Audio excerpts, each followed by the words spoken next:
Try that again. Take two. Am I live? Let's go and see this. I had a downscale. I'm down to 720p because my internet's garbage right now. I have the upgraded internet coming in 4 months. That's what they told me. You want the good internet? We got to add a tap out to the street. I was like, oh, what does that take? They're like, it's going to take 21 days for someone to get back to you. 21 days for someone to get back to me for internet, for the good internet. And I was like, all right, well, 21 days to get back to me. So how many days until it gets fixed? They're like, 3 to 4 months. I was like, what? You gotta be kidding me. And I lost my mind a little bit. All right, it's good. We're back. Back and better than ever. Mumtaz, if you're in the chat, drop a comment. I will go through your question or your comment, whatever you sent in. I just want to make sure you're in here first. I did not want to go over it without you here. So, Mumtaz, when you come in, drop a comment in there. There he is. Okay, he's here. All right, unfortunately, because I had to restart the stream, I can't throw it up on the screen, but I will go over it. So he says, Zack Wilson all the way. He said he wants to be GM, and he is announcing it as a challenge. Talking about Phil Simms. Phil Simms has Zack Wilson as the number 1 quarterback in this year's draft. Man, I would love that. Because whether you want to trade down or you want to take a quarterback, if you have the option between Zack Wilson, who could be the number 1 overall quarterback, Trevor Lawrence, who a lot of people are saying is the number 1 overall quarterback, got to be happy either way. Got to be real happy. Caden says says that Sheriff was just tagged. I did not see that, but Brandon Sheriff off the market. Who knows? Here's the thing. The franchise tags have all dropped by 10%. So, well, I guess for Sheriff, he was tagged last year. So he's going to get 120% of whatever his contract was this past year. So not that good. John says, damn, Sheriff tagged, more market and bids to fight for with Tooney. Yeah, I'm not too thrilled with the whole Tooney thing. All right, let me get the phone number up on the screen so you guys can call. I apologize. It's the Monday Call-In Show, and I've not done many calls. All right, we're back. Phone number's on the screen. Jimmy, let's see if I can get Jimmy in here. Can I get Jimmy in here? Let me see if I can do this before. All right, Jimmy, I'll try to get you in between the next one. Peter. Peter, my brother, what's going on? Lion, what's up, my brother? I'm hanging in there. What's on your mind? Well, we just got the news that Marcus May got the franchise tag about an hour ago, and honestly, we knew that was coming, but at the same time, it's not a bad call, and this will determine if he'll fit Saleh's system or not. 100%. I completely agree. I think the defensive scheme is an important part of this. I do think the age, the value of the contract, his demands, I think a lot of this plays into it, and I hope that they can work out some type of deal, but I do think that this is a good trial period for both parties. I think at the very least, May is completely guaranteed this full year, so it's not like he's going to go broke, but hopefully the Jets would like to ink him for a longer-term deal. Exactly. And I just don't understand why people think looking at it that way, you know? It's good for business. Oh, yeah. Oh, 100%. Now, what did you think about everything else going into the Jets' world, free agency and the draft and potential picks and whatnot? What do you think? Well, I just heard that Brandon Sheriff just got tagged, so now going after Joe Tooney is going to be a lot difficult than I thought. Oh, yeah. Well, that's just it. He's going to be very, very sought after. I think a lot of teams are going to want him. I think some potential options for guard if the Jets can't get him. There's that guy from the Chargers that people are talking about, younger guy could potentially trade for. I don't know what happened with Kevin Zeitler, if he ended up getting cut by the Giants or not, but he's someone that I thought could be an option for the Jets because his contract's pretty high. The Giants may want to cut bait a little bit and he wouldn't have to move cities. He could stay in the same city and just kind of move over to us. So that would make a lot of sense. But he's 31, so it's like not the younger. Yeah, I mean, I wouldn't youngest. go any lineman. I wouldn't go past 30. And speaking of linemen, there is one lineman that I've been thinking about, and that's Trey Turner, the guard from the Chargers. They want to kind of let him go, so I don't think that's a bad option to get him. Yeah, I wouldn't be upset with that. I could get down with that. I haven't done as much research into him, so I'll be honest. I'm not as dialed in on him as I am some of the other players. But let me pull it up. Let me just see what we got going on with Trey Turner. All right. God, man, I am sorry. I am all over the place right now. That's okay, man. All right, Chargers. Ooh, man, he did horribly this year. Why was it so bad? Snaps. So he had 536 snaps. He graded out as a 34.8 on Pro Football Focus. He was the 79th out of 80 guards selected. So absolutely atrocious. He is younger. He's 27, going to be 28 in, June? 6th month of the year? Yeah, June. Normally, he's playing around a 70 Pro Football Focus grade, give or take a little bit. He has declined the last 3 years, year over year, but that doesn't mean that it's, going to be a steady thing. I don't know what happened last year. I don't know how he graded out so poorly last year. If you guys know, you can throw it in the chat. I think maybe it's because he suffered a groin injury, and I don't think he has been the same ever since. I got you. Okay, yeah, that would be a good reason to do it. If you can't run around, groin injury is no joke. That is a really painful injury for any athlete, for any person, but athletes in particular. Well, I mean, it was just a thought because I would trust him over Greg Van Roten any day of the week. Oh, for sure. Van Roten has been less than stellar. I don't think he's horrible. Like if you can have Van Roten, Elflein, and Clark all compete for one of the guard spots, and then you plug in the other guard spot, either like a Wyatt Davis, a Joe Tooney, insert whoever you feel like as a consistent starter. The center from the Packers is really the one that I think I'm looking at because you already got McGovern under contract, so you can kick him the guard. Where instead of paying Thuney $15 million, maybe you pay Lindsley, who's a little bit older, maybe you pay him $11 or $12 million. So you save a few bucks on it. You get yourself an upgraded center. You get yourself an upgraded guard. It kind of knocks two birds with one stone, if you will. So something to look at. Yeah, I wouldn't be against that at all. But like I said, I'm just concerning about the age, Yeah, of course. Age is always an interesting thing. Linemen, I'm not as worried. I'm not as worried about age with linemen unless you're trying to look for a really athletic lineman because that could be an issue in terms of their speed. But if you can be a big block of a wall, I mean, how old is Jason Peters? Jason Peters got to be like 36, Jason Peters 38. is like 37, 38 last time I checked. Oh, yeah. All right, brother, give me one more question. Give me one more question because I took up some of your time with the Pro Football Focus lookup. So I want to give you a few more minutes. Last question I want to ask is, as for wide receivers, will you try to bring in Allen Robinson or Kenny Galladay? One of them? I would love to. If we could bring in one of those guys, I would absolutely do it. That said, I do not want to trade for either one. So if one of them becomes franchise tag, they're out of the picture for me. I don't know if Joe Douglas is going to do it though. I think he could. I think he's going to look at guys like Curtis Samuel. I guess you could look at Will Fuller. Will Fuller seems like fool's gold to me. I don't really love that route. I have nothing against Will Fuller, but he gets hurt too much. He's always hurt. I would like to see them go after Corey Davis from the Titans. I think he is a really high upside guy that you could get, even if you do like a shorter. Yeah, even if you do like a shorter contract, he was like the number 5 pick in the draft at one point. So and he had a really good season last year. I was doing my F, Marry, Kill kind of walkthrough, and I was like, oh man, this guy is like way better than I was sort of expecting.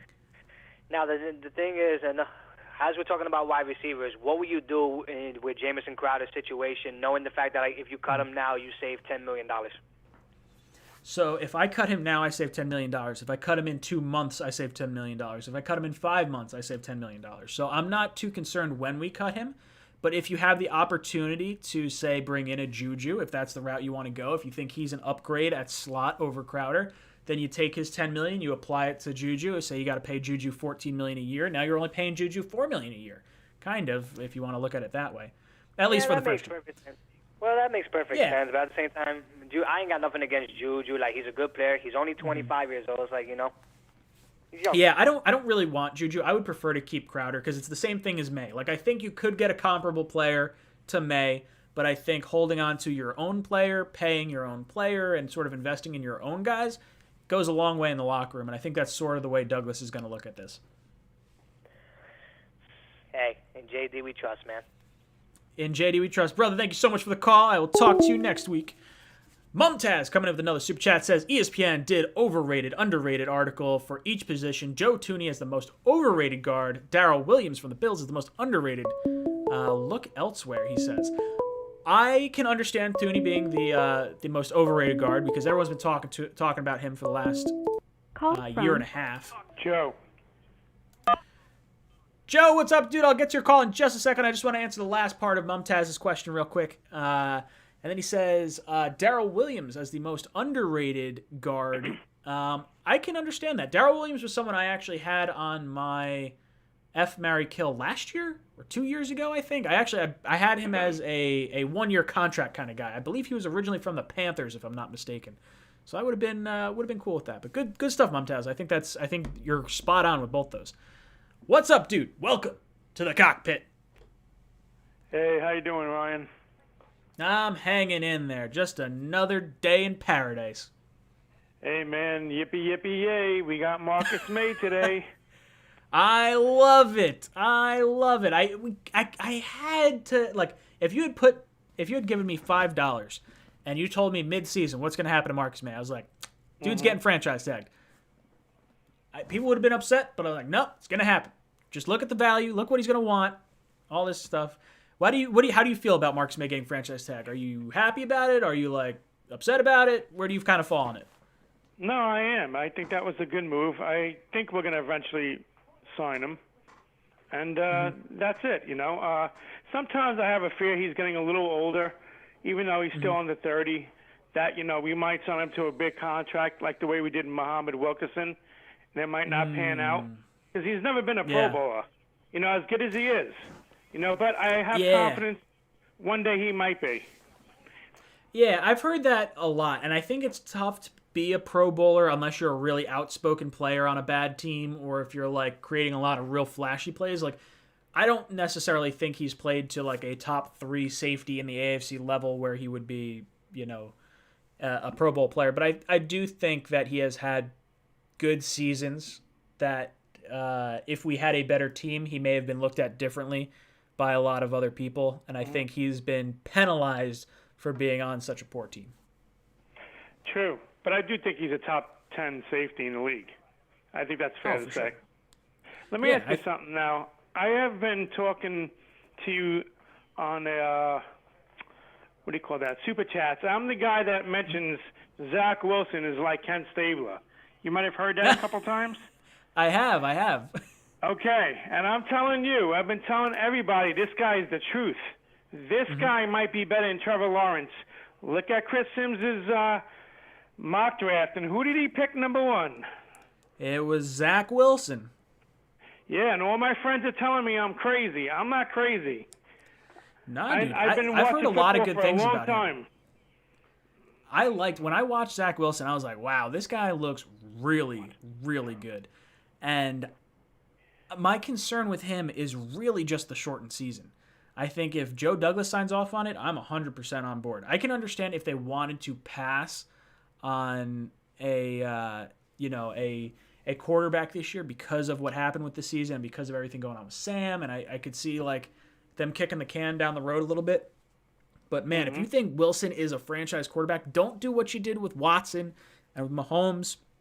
Go out, make the pick, move on from Sam, and you got Douglas, Saleh, and Wilson all on 5-year contracts. You know, Ryan, I heard his coach at BYU, his head coach, in an interview. Yeah. I forgot which radio station it was on, if it was on WFAN or it was on maybe ESPN. I can't remember. But his head coach is breaking him down about how much he studies in the room and, you know, videotape that is. And, how much he works on trying to, look at the quarterbacks, the legends of the past, and how they played the game, and he works on all different kinds of angles and the way he throws the ball, like, Patrick Mahomes. And I was like really impressed the way his coach broke him down. He wasn't saying that he's the best in the draft. He wasn't hyping him up. He was just telling them, this guy could be something special. Yeah, I really am excited for it. I wish we could have seen him with a combine. I don't know how much I love the idea of only getting to talk to a guy through a Zoom call, or not really be able to go out to dinner with him. Like, I think there's certain things in a normal year that really make this a lot easier. And I think this year more than any, that's more so why I'm kind of on the let's trade for Watson train. I'm still on that. Like, regardless of what Sim says, it might make me lower my offer for Watson more, because Wilson might be, a little bit more of that number one overall quarterback had Trevor Lawrence not been, in this draft. So I'm good with either option. I'm good. I'm totally good with taking Wilson. I'm a little surprised Fields has fallen as far as he is. Yeah, well, you know what? Because he didn't do good in the national championship. That's probably why. I think that's part of it. I think a lot of people are starting to talk about his the loading time with his calls and everything too. Brother, thank you so much for calling in. You have been ejected from the cockpit. God, I love the chicken. Love the chicken. Let's see. Let me see if I can get my boy Jimmy in here. I'll find it. There he is. Jimmy, call coming your way right meow. Coming right now. Oh, I see. See, you commented in the chat.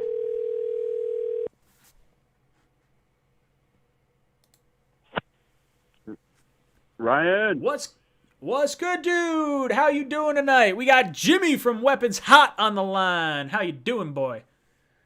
What's up, man? How you guys doing in the chat? I've been chatting up a storm in there, man. I'm all fired up, like across multiple I love topics. it. I'm watching you hammer out the chat. I was like, oh man, this guy's on it tonight. What's up, brother? Talk to me. You wanted to talk about Marcus May, right? That was your big thing. I need to plead my case on this, okay? So I'm talking 4 years, $60 million. That makes Marcus May $15 million a year, and there are ways around this contract deal. Most of these NFL contracts have 2-year opt-out clauses for the team, so that's a standard thing. We put something like that in. We can do a $13 million signing bonus, and that actually helps with the cap hit in the shortened or reduced cap year that we have coming up. So a signing bonus helps with that. We can front load year 2, right? Mm-hmm. And then Marcus May is less expensive in ages 30 and 31. So that makes him a more positive. You can move on from it if you have to. Correct. Yeah, it makes him a more positive trade target in those last 2 years for him being less expensive. He gets the top paid safety spot, which he has been versatile. His numbers are comparable to Budda Baker, Eddie Jackson, Kevin Byard. So if you can say, is Marcus May as good, if not better, than those 3 guys, then you have to put him in the conversation of $15 million. And that's not overpaying. Yeah, we just saw Dak Prescott get the highest paid, or highest guaranteed contract, right, in terms of, it was like $126 million. Is Dak Prescott the highest or the best quarterback? No, he's not. It's the guy who's up for a contract now. I think that's the discussion that you're trying to make for Marcus May, and I'm with you on it. I get it. The issue with me is May, we got you for $11 million. Play ball, or we can tag you next year too for $13 million. Let's work out a deal. You don't have to get $15 million a year. Now, if you can work it in such a way, like you said, where you spread the signing bonus out a little bit, maybe you lower the cap hit this year, you go a little bit higher next year, and then your dead cap hits aren't as bad the final 2 years, I'm fine with that. If it could really make May feel good that he got the highest paid safety contract, I could be fine with that. I think May's a good guy. I look at it like this. So May in 2018 had the injury, and he started and played in 6 games or something like that, and that's the only time he's missed. He's been a starter since the day he was drafted. He started all 16 games the year he was drafted, had the injury, started all 6 games that he did there, and since the injury, he started all 32 games and played in all 32 games since the injury. He's never missed any time beyond that one injury. So he's been there, he grinds. He offered to change positions. He did change positions for the betterment of the team. He's gotten a couple sacks. He plays the box fairly well. He's really good in coverage. He's better in coverage than Budda Baker is. So I don't think there's really an option. I think his versatility, his leadership, his attitude that he's had since the time he's been here, man, if that's not worthy of a good contract, I don't know what is. And we have the money to do it. That's cool. Well, so that's the key piece to this whole puzzle is like there is only a certain amount of cap you can roll over each year. And as long as his dead cap hit isn't too ridiculous, I'm fine paying a little bit more to keep a guy that's been a captain. Hey, you play, to this level, you like if you're playing the good soldier. Like if we had paid Jamal Adams after he went off on his whole friggin' rant, like that would be a bad example. Paying May, this is a good example of a good player. It's a captain. It's a guy that has really like taken the team under his wing, and I would like to see him get rewarded for that because I think that is something important that the other guys in the locker room look towards and they say, hey, look, if I play my cards right, I could be that same kind of guy. But if you dick him around, then you start, it starts screwing with the dynamic of the locker room, I think. Now, do you think there's any question? Do you think there's anything to be said for like them not necessarily knowing how he's going to fit in Robert Saleh's defense? Or do you think it's like would they rather see him for 1 year like this, know he's going to work and then pay him, or would they pay him now and then just kind of figure it out? Well, kind of what I'm hoping anyway is I'm hoping that the tag is to lock him down to give them the time to actually work something out. I'm scared to death of franchise tags, man. Franchise tags normally indicate, more often than not, they indicate the end of the relationship between the player and the team, and I hate it when it happens to a good player. If they're trying to give themselves time to work it out, I'm all for it. Absolutely, that's perfectly fine. And it's actually a little bit less than what I figured. I did the math, but I think I didn't factor in the COVID reduction in cap space this year, so I think that's why it's a little bit less than what I thought. But yeah, I think it's like $10.5 or $11 million this year, and it's a weird thing because they average the top 5 at the position over the last 5 years as opposed to the top 5 at your position in just 1 year. That's the change to the franchise tag, and the transition tag is different too. The transition tag is the average of the top 10 over the last 5 years instead of the top 10 this past year. So it kind of sucks. Like I kind of hope Jamal Adams gets tagged, eventually, because then it'd be a little kick in the balls to him. But, like, I hope May gets paid. I like May. I don't like Jamal.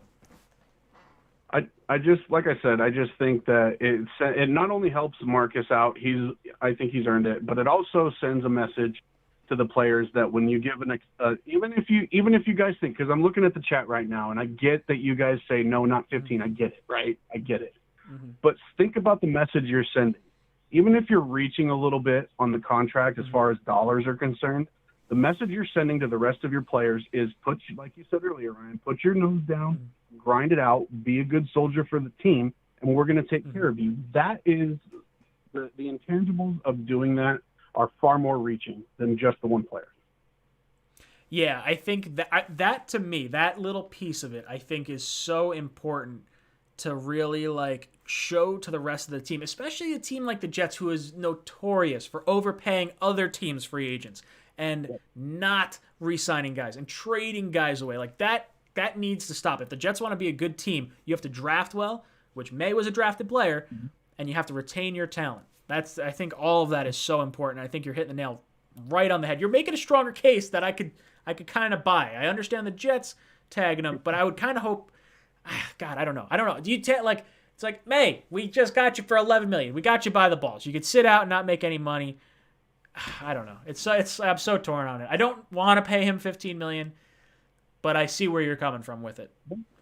Well, and like I said, maybe it's the dollar amount that's kind of freaking people out. But like I said, if the deal is structured right and we can front load it a little bit more in 2022, then I think it'll work itself out. Because if he plays well, right, and then he gets into year 3 of this contract and we decide that we can make a better deal and get something better for less money, that's an easy trade. That's an easy trade to let Marcus May finish out the last 2 years with somebody else. Easy trade. And most of the guarantee is gone, so the dead cap isn't there on a front-loaded contract. So, I mean, like I said, I just think it's the way to go. Yeah, 100%. And guys, I am still here. I can see that my screen just went blank, or at least my camera. I just saw a little battery icon pop up on my camera that said, please charge battery. And you know what I just realized is... Hold on, a radio show. Let me get this. Yeah, see, I turned into a radio show. Now I have... Oh, geez, now I got to change my settings. Give me 1 second, boys and girls. I got this. It's going to look really wonky, but it'll work. All right. Now I gotta go to my goddamn FaceTime friggin' camera on the side. Let's see, is it gonna happen? It may not happen. What is this? Camera. Oh, I gotta change this one. All right. So guess who just learned he has to buy a new battery pack for his camera, because normally I have AC power. Chicken got canceled. Chicken didn't get canceled. Chicken's still here. All right, what the hell am I doing here? Come on, Ryan. Camera and mic on this side. I have too many things open. It's throwing me for a loop. All right, there's that one. There's this one. All right, come on. Default device. All right, well, that's not working. All right.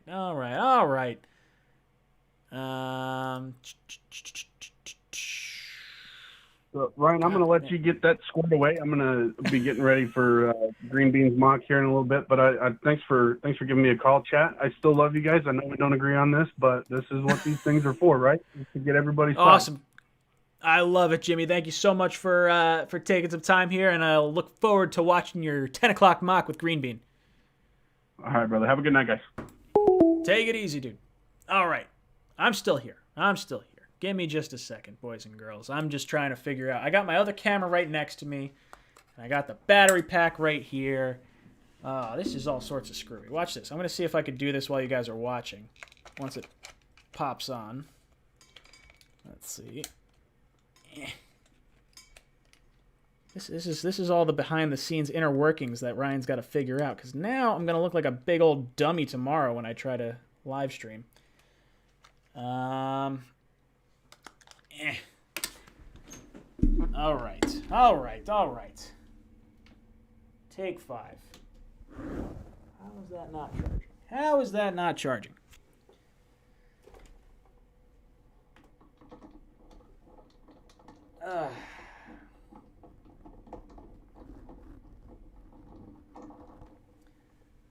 All right, camera off to the side. Where's my other camera? This is why you don't throw stuff out or leave it too far away. And you know what's going to happen? I'm going to wind up turning like a different color, because that's how this friggin' camera works right now. Hey.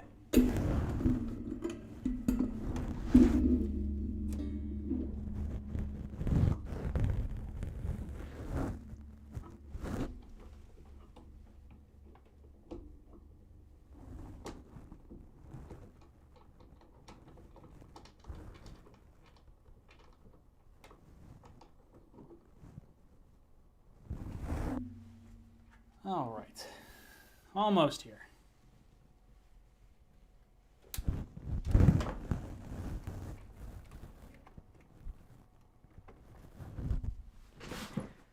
All right, let's see if this works.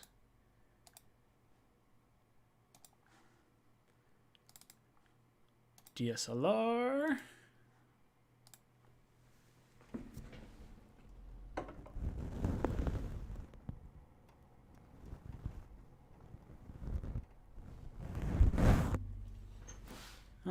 All right. Jesus Christmas.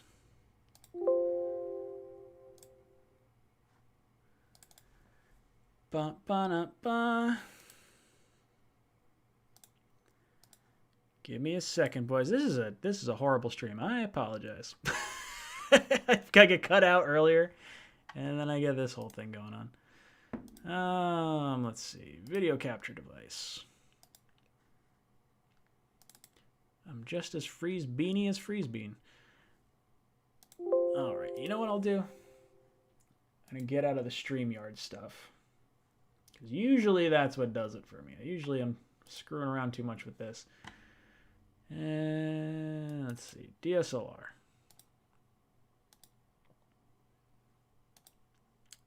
And then... All right. Ryan's back in action. Now I'm just really close. No card and camera. Oh, jeez. Come on, Ryan. What am I doing? It's going to turn me off. That's what's going to happen. Give me a sec. Please hold technical difficulties.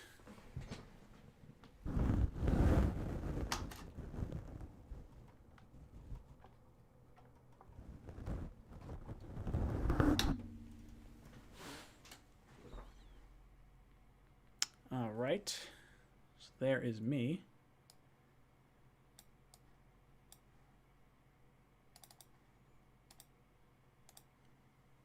Let's try that again.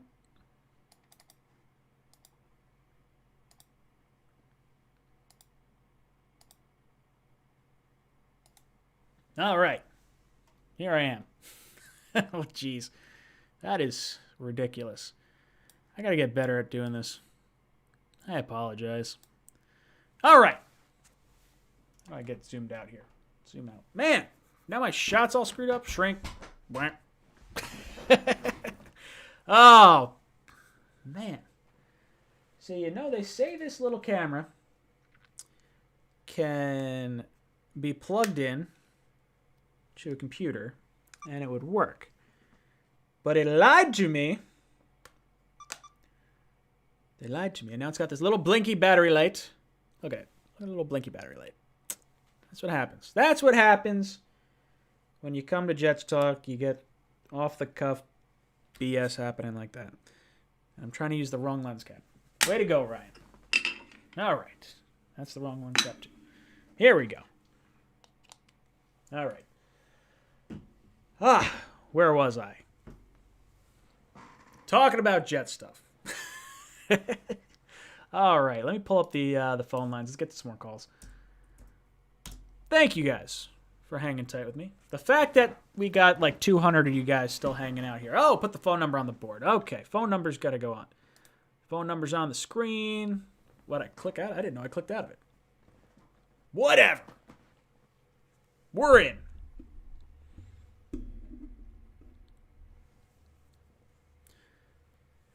Jimmy by Jets, thank you for jumping on.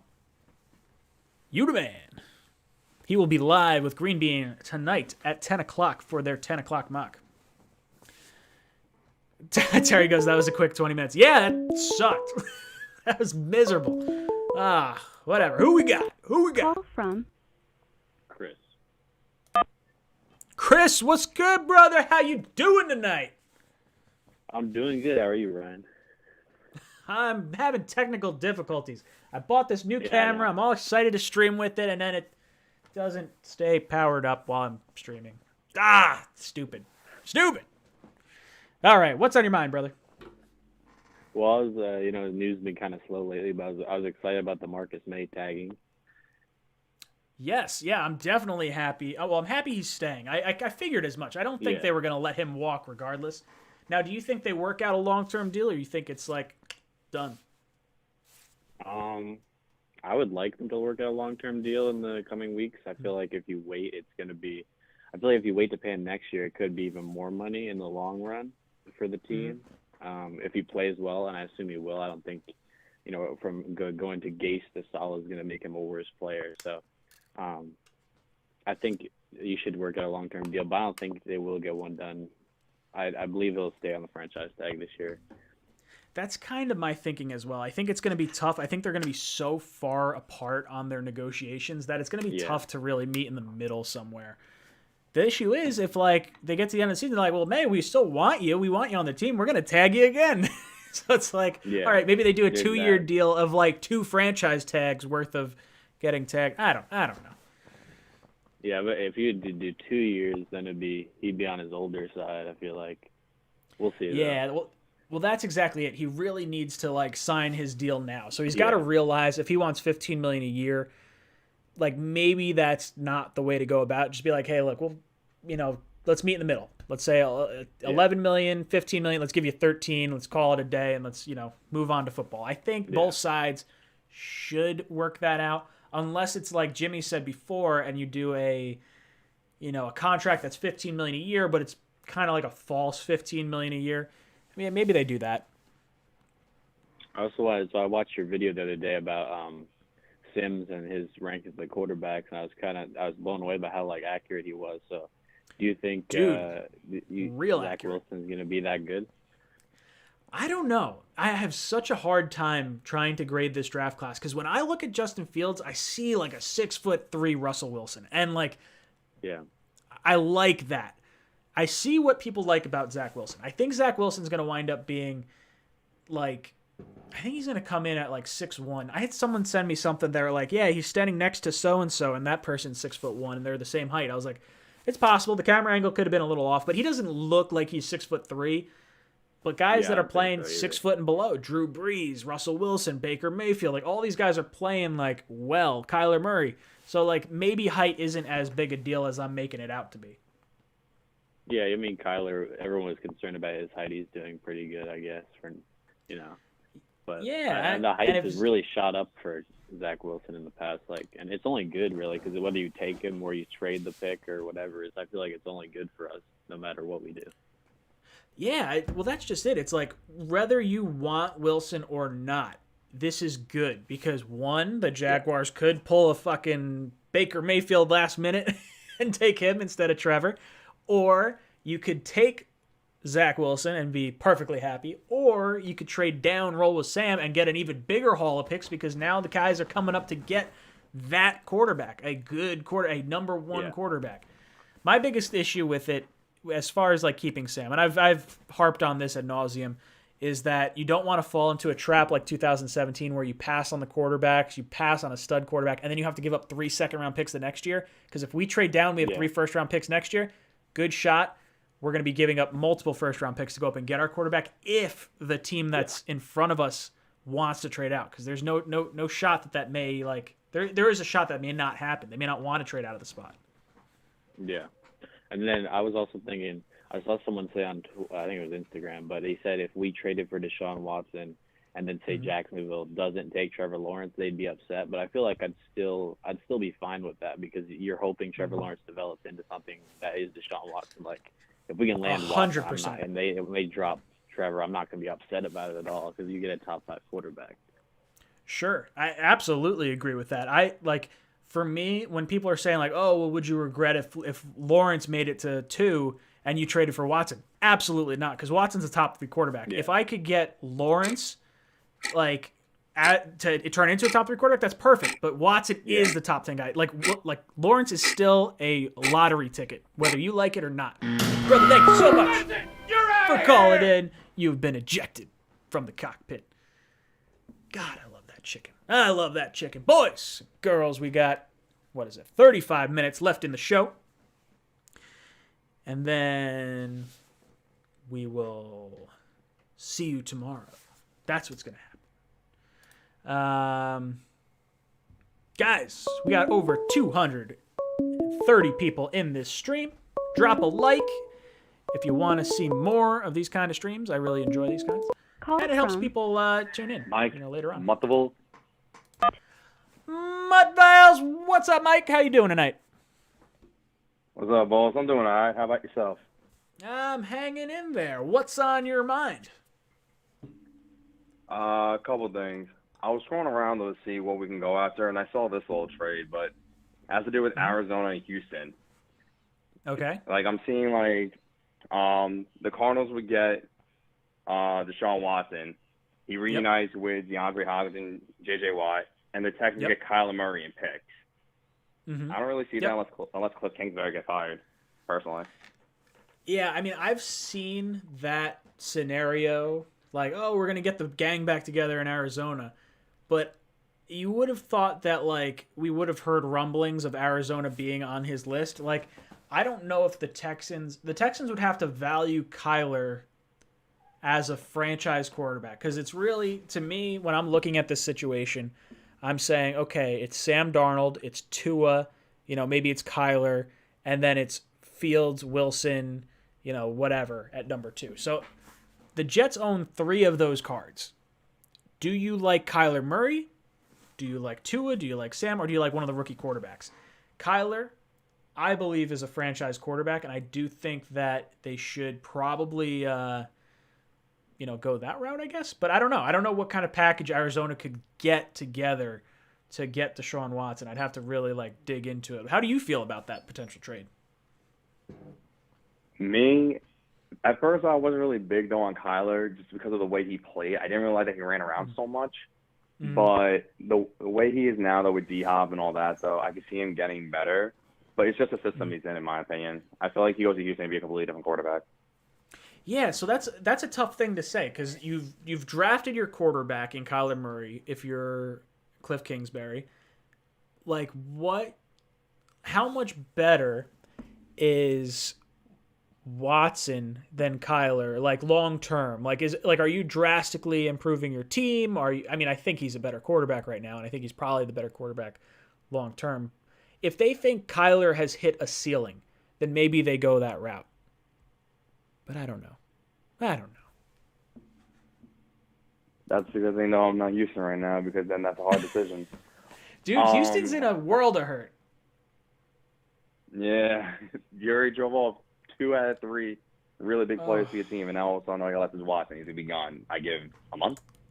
I feel so bad for the Houston fans. They're getting whacked. But that's what you get for cheating in the World Series and whatnot. Mm-hmm. Screw you guys.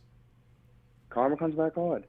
Yeah, real hard. If Thuney and Sheriff, since Sheriff's been tagged and Thuney's now gone, would you make a trade for Andrew Noel? I saw Jet Central talking about that, and I can kind of hop on it if it was a restructured deal. Andrew Norwell, is he still in Jacksonville? Yeah. Is that where he's at? I don't know. I could see. So I think JC probably talked about it because he's down in Florida, so he probably watches him a little bit more. So if that fits in, I'm on board. I wanted Norwell originally when he shook free. That said, I don't know what you'd have to trade to get him, because you know what? Let me pull up his contract real quick. I'm curious what it is, because I'd be speaking out of turn if I did not actually look up what his contract was. Where's the Jaguars logo? There he is. Okay. I would think it was a Norwell, 14 to 16 mil cap hit, but I can't be wrong. So the next 2 years, he has a $15 and $16 million cap hit if he's on the Jaguars. But if he's traded to the Jets, it would be a $12 million and a $13 million deal. So the contract's not terrible. It's a little bit higher. He's 30 and 31 for the next 2 years. Yeah, I mean, I would be fine with it. I think the number's fine. I don't know why the Jaguars would want to give up on their guard when they're drafting Trevor Lawrence number 1 overall. That just seems like it makes no sense at all. What if they get Thuney, though? What if you trade Noel before free agency and then get Thuney? What if that happens? That's why. I would say they'd have to sign Thuney first and then trade Norwell. That would be the situation that has to happen. And even then, I don't know. It could happen. It could definitely happen. I would be surprised to see them go out and get... Because I think Thuney's 20... I don't know if he's 29, 28. He might be 28. I don't know. I guess 2 years younger. Pay a little bit more for him. I can see it. I can see us rocking with Noel because we still have Cameron Clark, and then we're drafting a guard anyway in the second round, along with Asante Samuel. I think so too. Brother, you've been ejected from the cockpit. Good questions, though. Good questions. I like the Norwell thing. The Norwell thing is something I hadn't really considered. The contract's not that bad. It just feels like that would be a little off for where I would think they'd want to go. They have so much money. Why cut a guy that's been with you for so long? I don't know. I don't have all the answers. We'll see. We will see. Who is on the line? Who's calling me? The hell you want? Get the hell out of here. Ben. Ben, what's up, dude? Welcome to the cockpit. Yo, what's up? Not too much. What's on your mind, brother? All right, so last few weeks I've been calling it about Deshaun Watson. The subject's not going to change because obviously more stuff isn't coming out. So don't know if you heard Absolutely, this, go for it. but John McClane was on, I don't know, I've never heard of this podcast, but called the Badlands podcast. Never heard of it. These are just some notes that I got out of it, or a page got out of it. So there's a 0% chance Watson's a Texan next year. Okay. Casario is returning calls on offers, apparently. All right. With Justin Fields having the same agent as Watson, obviously Dave Mulgeta, it's more important for the Texans to trade with us for 2 to select Zack Wilson. That's really interesting. Yep. And the Jets are on Watson's list, as we already knew. The only viable trade partner is the Jets, as per John McClane. We will still have the assets to build around Watson, whether it's the money, capital, and a badass staff led by Robert Saleh. He will not get traded to the Bears, Panthers, Broncos, Niners, football team, you name it. Watson would 100% wait. I would say the Dolphins are only McClane said it. The Dolphins and the Jets are the only two teams that have the ammo to go up and get Watson. And I think they would prefer to deal with the Jets because you don't get that little we're trading for our pick back. I think that's the little hitch to this that might help us out. Yeah, and I feel like Miami's really just trying to build around Tua. They just traded for that Isaiah Wilson today, just an hour ago. I think they're really trying to build around Tua, at least for this year. Maybe next year they'll trade for a quarterback or draft another quarterback if he sucks. We'll see what happens. I could see that. So for me, I think that there's an interesting piece with Casario and Flores and the New England connection. I could see them maybe liking Tua because Saban has the connection with Belichick. There's a little bit of a spider web that you could kind of piece together. And then maybe since it was a former GM, they don't care if they trade back for their original pick. You could spin it both ways to me. I hope the Jets, put it this way, if the Jets allow Watson to go to Miami for 3 first-round picks, I'm going to be pissed. Oh man, dude, I'm going to be triggered. Really mad. Also, one more thing. So, I don't know if you watched Matt O'Leary's podcast. I listened to it today. I was the last caller on the podcast. I talked about the press conference.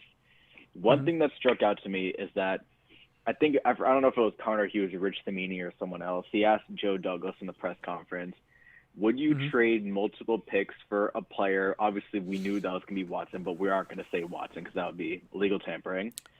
So, that was Connor Hughes. Connor Hughes asked that. Yeah. That was a great question. Yep. And Douglas, it was a great answer. He said, obviously, we want to build through the draft as every GM wants to do. They want to surround their team with cheap talent. But he said, if the opportunity arises, he is going to make an aggressive offer, which is something I really like to hear because he shows that obviously if Watson is made available to the Texans, he's going to make a run at it. And I think since he expressed that building through the draft is what he wants to do, I don't think he gives up both first this year. I think the offer will be 2, the choice of Seattle's or the Jets are first next year, or first in 2023, and either Foley or JFM, one of them. Okay, I would be 100% on board with that. I think it's a fair offer. I think it's we're not slapping you in the face. You get your quarterback of the future, you get a stud on defense, and you have some extra picks. I think you can hold your head up high with that kind of trade offer.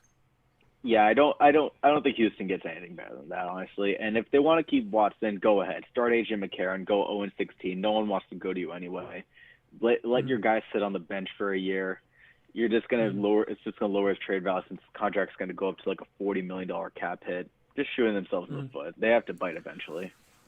Well, so here's the thing. If they want to play hardball and they want to let Watson go into the season, the Jets, if they're not sold on Wilson or Fields, if you're sold on one of them, make the pick. I have no problem with that. But if you're not sold on one of them and you want to see what happens with Sam Darnold, you trade down, you roll with Sam Darnold. Now you have 3 first-round picks for next year, and you're still in the best position to get Watson halfway through the year, after the year, if Sam doesn't work out, or you have the 3 first-round picks to go get a quarterback. So I could see them hedging their bets like that. But if you have a quarterback at 2, I think you make that pick unless you can get Watson before the draft. I fully agree, and I see my time's about to run out. You have been ejected from the cockpit. I just saw something in the chat. What did I see? Miguel Lazaga says, let's talk Jets. Just got pissed. Someone called you out on their channel. Oh, no. Were they, like, defending me or, like, mad at me? I don't know which one it is. I like those guys. I hope they come on the show. I meant to reach out to him. I didn't reach out to him. I reached out to him probably 2 months ago. I want to say it was December that I did it. But I'm curious to see what this response is. We shall see. Those guys are friggin' funny. They're a little more cynical, I think, which is fair because, like, the Jets have made everyone cynical. I try to be optimistic as best I can. And then I wind up pulling my hair out, and then I have, like, Trevor Lawrence moments where I'm like, oh my God, I can't, like, believe the Jets won a game and we lost Trevor Lawrence. And then I have, like, all those different, I don't know, whatever. V-Man says, it was me. I'm sorry about that. V-Man, what'd you do? The hell'd you do? What'd you do? Talk to me, Vinny. Did they get pissed off at me? Well, yeah, probably yell that I wasn't. I don't know. Whatever. It's all right. I forgive you, V-Man. Just really throwing a wrench in everything. He's probably like, I couldn't get in over there. What the hell? My file says the only reason I hate reacting to tanking till the end of the season is you never know. That is true. Oh, he told them about a T-shirt I planned to pitch you. I guess they got upset probably about that. Whatever. It's okay. I like Primetime. I like those guys over there. They're good people. If you have not subbed them up, I highly encourage you guys to sub up to Let's Talk Jets Radio because the Jets community on YouTube has gotten really strong in the last year and a half. I feel like their channel has taken off. O'Leary's channel's really gained a lot of steam. He is phenomenal. Green Bean, of course, we love Green Bean. He is working on something special. Hopefully, we got something working out. We're working out with Green Bean. Me, Matt, and him. JC has been he's the GOAT. He's been around for, God, what is he, 5 years now? 6 years? He's been around for a long time. Jets Wire Official. I apologize. I definitely clicked out of the Google Voice because I was curious about what Miguel was talking about. So if you tried calling in, that's why no phone calls came through. All right, back to business. Jack says, because we're tired of ESPN dragging us, we need people who know the Jets talk about them. Yeah, that's just it. Fans, for the most part. Well, I shouldn't say for the most part. There's a chunk of fans that are really pretty smart on a lot of Jet topics. There's some that don't know, some of the inner workings of things, I think. But there's a lot of really smart guys out there that are really creative. Richie, great channel. Call Great from stuff. Trey. To accept, press 1. Bam! What's up, brother? How you doing tonight? I'm good, man. And yourself? I'm hanging in there. Another day in paradise. Just dealing with technical difficulties and cameras turning off on me and just a bunch of BS tonight. Sorry, what's on your mind? What you want to do at pick 23 in the event that we take a quarterback? Because I think we will ultimately take a quarterback. I would say at 23, the two positions I'm really dialing in on are going to be edge rusher and cornerback. Now, if we don't get a guard in free agency, then maybe I'll start looking at that a little bit more. But yeah, right now, if you get a guard and you get a receiver in free agency, those are two positions I really want in free agency. Then I would look hard at an edge rusher and a cornerback. J.C. Horn, Asante Samuel Jr., Kwity Paye if he's there. I like Rousseau. I like Patrick Jones a lot. It really depends how the board falls. It's tough to kind of tell this far out, but edge rusher would be a big need for me that I think would be valuable to have the fifth-year option because of the first-round pick. What do you think about linebacker? Because I've been looking into all the draft prospects, and I've seen there's a lot of like developmental edge rushers that you could take in like the first 3 rounds. I feel like there's a lot of guys that you could like fall back on if your guy isn't there at 23. And I felt like I'm trying to figure out who else besides, because edge is very important. But we definitely gotta like get weapons. Now you're thinking weapons, or are you thinking linebacker like a replacement for like say Mosley, or are you saying like edge linebacker? Right. I'm thinking like a replacement for Mosley, because Mosley getting up there. So I like Xavier Collins out of, I think it's Tulsa. He goes to Tulsa. I feel like, you know, Mosley probably got 2-3 strong years. You know, maybe, you know, I might be cutting him slack with 3, but he definitely has like another strong year in him to where he's going to be making plays for us in the middle of the field. And I just felt like maybe we could, because we're going to be playing a 4-3. And I think he's going to benefit from playing that middle linebacker spot. And I'm really excited to see what he's going to be, because he was just so good for like 3 quarters of play that first season. So when he opted out last year, it just hurt. It hurt so bad last year. Just terrible. To me, there's part of me that wants to say, like, yo, go kick rocks, dude. Like, get the hell out of here. I don't want you on our team. Like, hot about it. But at the same time, dude, it's his safety. It's his, I don't know. I think he did it because he didn't want to waste his body on a team that was going to be bad. That's my gut feeling on it. See, this draft is kind of deep in those 2 positions, though. Like, edge and linebacker, the first 3 rounds, you could kind of, like, get a real steal. You got your man from North Carolina, Chad Surratt. He's going to be good. Dylan Moses is going to be okay. Nick Bolton, all those guys. Like, but I'm trying to wonder, because, I mean, at 34, you could turn around and get, like, a real good inside interior offensive lineman at 34. So you don't have to be in such a rush to get an interior offensive lineman at 23. So, like, I'm thinking at 23, like, if Kadarius Toney would have fall there, like, I feel like that would be perfect in the sense of, like, you know, he's such a dynamic playmaker, an explosive, electric playmaker.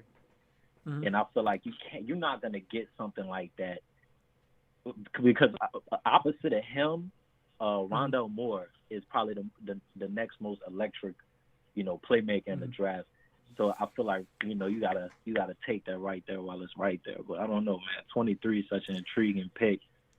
It really is. I'm more interested, I think, in that pick than I am at 2, because I think Wilson is probably the pick if we stay at 2. But 23, there's a lot of different ways it can go. That was like one of the first videos I made of the offseason was like my 10 guys to watch out for pick 23. And I'm going to stick with it. I think I don't think they're going to go running back, but Najee and Etienne are the 2 guys to look at there. Edge rusher wise, Kwity Paye, if he falls, I love Kwity Paye. That would be my dream scenario for him to fall that far. All right, hold on. So solid. Who's your pick at 23 before the call ends? Who's your pick? Ooh, my pick at 23. I'm gonna say it's J.C. Horn. I'm gonna say I think he falls. Yeah, I'm gonna say I think he's gonna fall, and I think we're gonna get a corner. I want edge rusher, and I don't think Kwity Paye makes it there. And I would rather take Pat Jones at 34 than reach for an edge rusher at 23. Final answer. Right. Yeah, it's a lot of that. Boom! You've been ejected from the cockpit. God, I love that. Love it. Call from Vinny. Vinny, what's up, brother? What'd you do? You getting me in trouble on the other channels? No, all right, let me explain. I'm autistic, so sometimes when I try to say one thing, it comes out the wrong way. I meant to say I had a plan to pitch it to multiple YouTubers, just YouTubers, but it just comes out the wrong way. I have to constantly write notes for these call-in shows just so I try to stay on point. That's all right. That's perfectly fine. So what's your idea for the shirt? Talk to me. Well, it was an idea because I mentioned referenced this to Matt, saying that, you know, if they do draft Wilson, they should totally recreate the Sack Exchange poster with him. Mm-hmm. So I thought, what if? Mm-hmm. So the T-shirt would be like in that same style as, you know, kind of like an homage to the New York Sack Exchange, just like how back in the day, like when the Jets drafted Revis, they recreated the Joe Namath Broadway pitcher. Do you know who Wilson kind of looks like? And I don't know if you know this offhand, but you guys know Reddit, right? Like the money hands, like Wall Street Bets guy with the slick back hair and the sunglasses. That's who Zack Wilson looks like. So if we have Wall Street Wilson, we should almost put like the Reddit logo for that thing on on a shirt or something like that. I think that would like. He's got the blonde hair, pretty boy. I think he looks just like the cartoon. No, but that's the idea. That's the idea because I thought it'd be clever, like a clever nod, and then you could put and then you could throw a couple little references and Easter eggs to the T-shirt. Sure.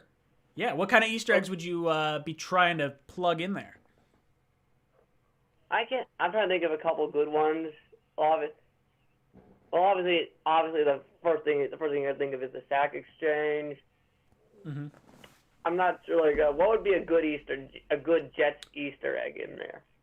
Ooh, I like throwing like famous numbers in there. So if there's like a car driving by, maybe you have a. Because it's the stock exchange. It's inside the stock exchange, so maybe you could have.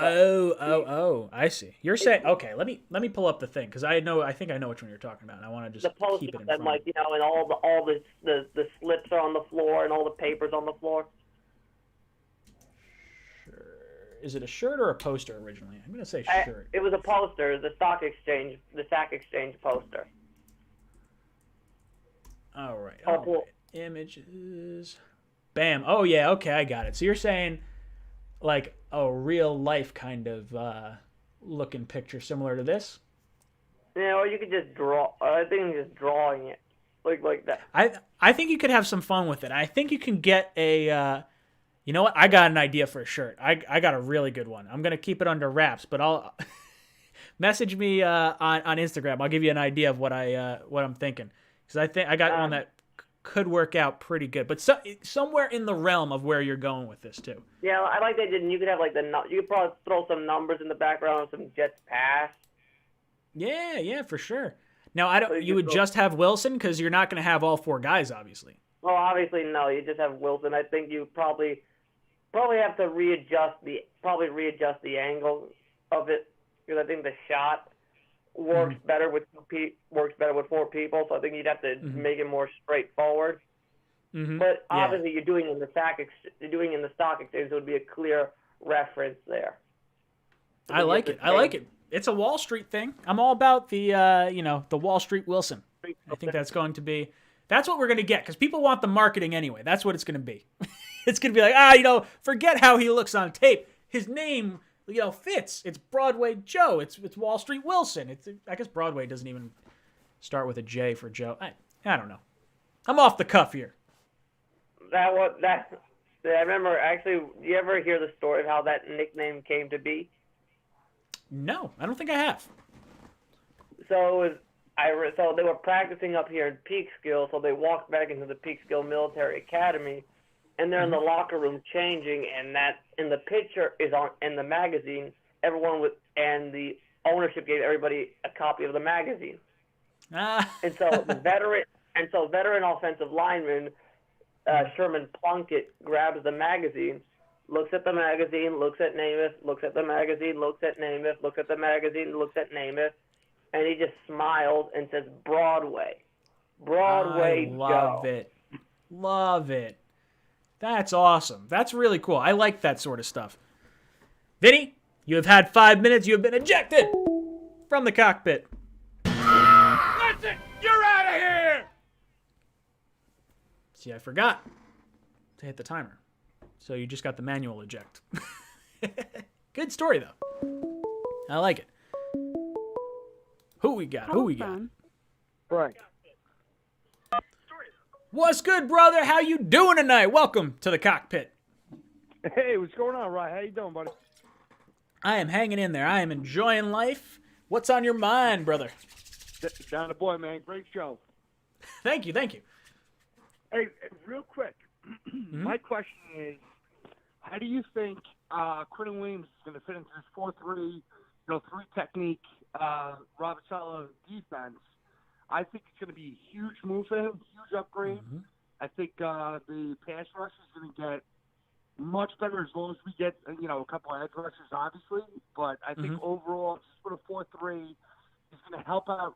For so long we've been in a 3-4, and we've been able to stop the run, but really have been hurting against the pass. And I just wanted to see your take on that.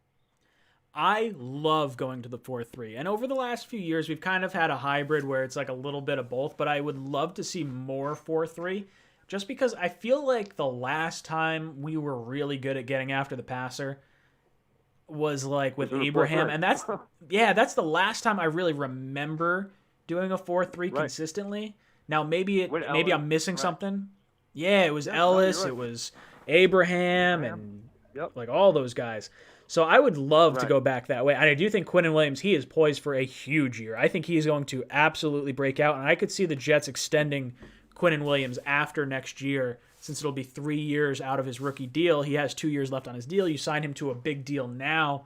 You spread that cap hit over the 2 years of the rookie contract, plus, the remaining 4, however many years you extend him for. I think that's going to happen. I think you're going to see a really, really good Quinnen next year, especially if we can pair him with another edge rusher. That would be huge for the Jets. Right, exactly, and that's my whole thing. He's not technically going to be a edge rusher, right? He's not going to play that. He's not going to play that 4-3 defensive end. He's going to play that 3 technique, almost like that Aaron Donald. Position where he's not going to get so many. When you got 4 guys on the defensive line, you're not going to get so many double teams.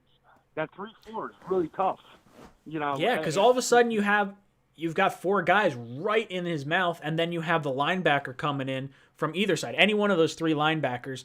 Now, if you're linking up, let's say the end all the way on the right hand side, he's going to attack the guard on the right hand side, and now everyone shifts that way. Now, the only person that doesn't have a man is the right tackle. Now you send the linebacker coming in the middle or around the edge on the left-hand side, and he comes unblocked. So that I love that aspect of the 4-3 a lot.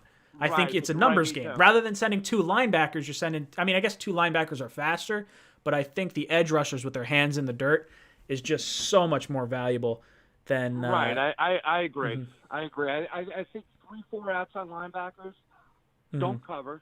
And you're not getting to the rusher. You're not getting to the passer quick enough. And in this league, they're throwing the ball. So you got to get. The best defenses right now against the pass are running 4-3s. And the way I see it is, especially if you have an issue at corner, our corners aren't going to have to cover for so long. If you could take a half a second off the coverage because of a rush, I think it's perfect, and I love the guy from the Bengals as to bring him as a free agent. Didn't have a lot of sacks. Yeah, Lawson, right? Lawson had a big Lawson fan. Huge Lawson fan. He would fit this perfect. You match him on the side with, you have Quinnen on the inside in 3 techniques, and have Lawson at the end. Now, he had 32 quarterback hits this year. 32. I don't even care if it didn't, turn out to be sacks, but that helps the secondary. Absolutely. Now imagine if that team was able to score points. If that team's able to score points, because he's getting that many hits on quarterbacks, and teams are able to run on them late in games. If you're able to be a team that's playing with a lead, that makes edge rushers so much more valuable. Exactly, and that gets back to the floor offense. You want to run the ball. You want to pound the rock when you have to. And I think it would be – I think Saleh and LaFleur is going to be very complimentary. It's going to be a good match when you're up in games and be able to run the ball, stop the pass, get a rush. And I think I think it's going to be a good season, hopefully. We say that every year. I love it, dude. Thank you so much for the call. You have been ejected from the doctor! Boys and girls, I have time for one more call. I came on a little late, so we'll do one more call, and then we'll get the flock out of here. I got to charge my camera up. I got to try and make this F, Marry, Kill for you guys. I haven't done that yet. And then I got to figure out how to make this thing last for an entire stream, because that was the whole point of this. I bought this camera so that way I could have better quality than this guy right here. I'm talking to you, camera. I like you. You've done me good, but not so good on the live streaming part. Call from Alex Arroyo. Alex, what's good, brother? Welcome to the cockpit. What's going on, brother? It's all good, all good. Oh, good. What is on your mind? Well, I just can't shake the thought. I don't know what's better for us. If we trade Sam with, like, the Washington football team or the 49ers, would it be better to lose 23 and trade it with their pick, or just get an extra second-round pick in general? I'll take the second-round pick. I don't think there's anyone that's going to be, say, what do they pick, 19? So that we'd have to move up 4 slots. I would rather the extra second-round pick and take whoever at 23 falls to us. I think we need quantity as well as quality, but I think quantity is probably more our issue at this point. What's your thought on it? Would you prefer to move up, or would you prefer to slide down? I can see an argument for both. If there's a guy that's, maybe the Jets don't trade him till draft day, and they see like, hey, 4 picks ahead of us. If we give them Sam, we get, maybe it's J.C. Horn, maybe it's Kwity Paye, maybe it's someone they really covet, and it's worth it to them to give up a quarterback that they, we're going to move on from anyway. It's interesting. It's a good thought process. Sure. I guess it's just all about this cornerback, because I don't feel like there's any edge rushers that I would want to put my stamp on toward the end of this. But J.C. Horn, I'm just in love with, and I'm terrified he's not going to be there at 23. Yeah, I don't think he's going to make it that far. Kwity Paye is one that I like. I don't think he's going to make it that far as edge rushers go. I don't love a whole lot of them at 23, I'll be honest. I think I like Patrick Jones at 34 more than I like a lot of other guys at 23. Like, I would rather pull the trigger on a different position at 23 and then take Patrick Jones at 34. Or, I don't know, if he starts getting hot, I like Joe Tryon a little bit later. He opted out this past year. I see Trey 25 talking about it in the chat. I don't know where he goes, because someone had us taking him at pick 23, and I just don't see him going that high. Yeah.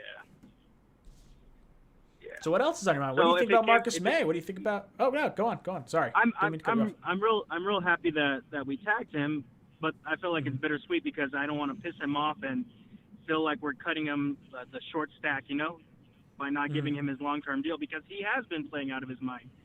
I even personally thought that he was doing better, fitting a better role than what Jamal Adams was doing as a safety instead of as an edge rusher in the box, Sure, absolutely. I mean, you got to think of it this way. Like, Jamal Adams, as great as it is that he's getting sacks, you are now pulling away a secondary piece to play linebacker, and now you have less guys in the secondary. So, like, part of the passes that were successful on the Seahawks defense was in part because Jamal Adams was up at the line of scrimmage. So it's really it's a fascinating situation. He's more of the Mark Barron, go play linebacker, don't be a safety, where May is more of your, kind of hybrid safety where you can play all over the field but flourishes in the secondary. For sure. Now, what do you think about Dak's contract? Dak's got I got you for a minute 40 seconds. What are you trying to get out of here? You can get out of here. It's fine. No, I'm good. What's the call? I'm happy, Dak. My wife's a Cowboys fan. She's from Texas, so it kind of family grew up with that. But they say I ate the wrong apple, but I feel like I'm good here with the Jets. I'm happy Dak we're trending up. Got paid. We're so low. We're so low that we can only go up. I thought we were so low 2 years ago, and we got even lower this year. So I shouldn't really be saying that. I'm probably shooting myself in the foot. But the Dak contract's interesting because I think he's absolutely worth, that contract, and I would have paid him that had he hit free agency if I were the Jets. Now, that's not to say I expected him to hit free agency, but I'm just saying, I think he's worth that. I think he's top 10 money for sure. I think he's absolutely top 10 money. I think he's a great quarterback. I hope he just gets healthy. I hope he gets healthy and plays well next year. Absolutely. All right, I'm running out of things to talk about, and I'm at 10 o'clock, so Alrighty. my ass is going to eject you. Thank you so much, brother, for calling in. Boom! That's it. You're out of here. You have been ejected from the cockpit. They paid a game manager $160 million. Disgusting, says Trey 25. Was it 25? 24. 25. I do completely disagree that Dak is game manager. I think there is a stipulation, or not stipulation. I think there was a negative connotation around Dak for a long time.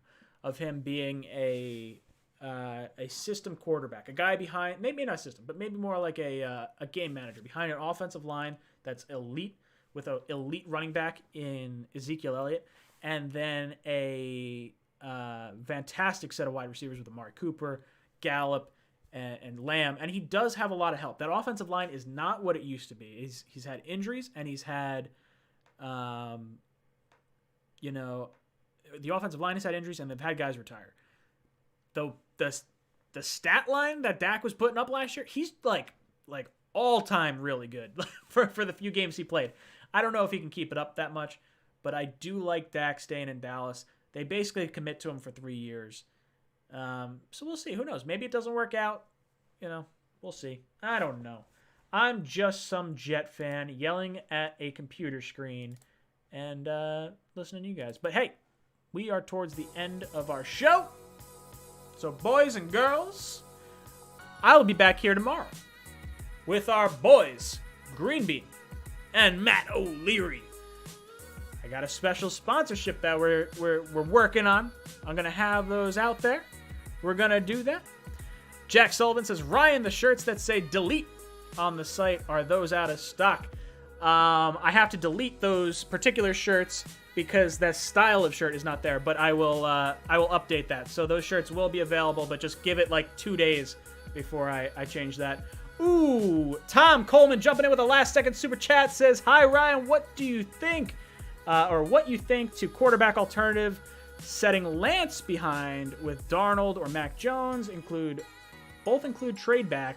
We know Salah can get most. Ooh, I don't know. If you're getting a quarterback, take him at 2. Don't get cute with it, Tom. Just make the pick at 2. Take the quarterback you want. I don't care if it's Mac Jones at 2. If that's the guy you love, don't trade down and risk someone else taking him. Make your pick. But guys, my name's Ryan. This has been The Cockpit.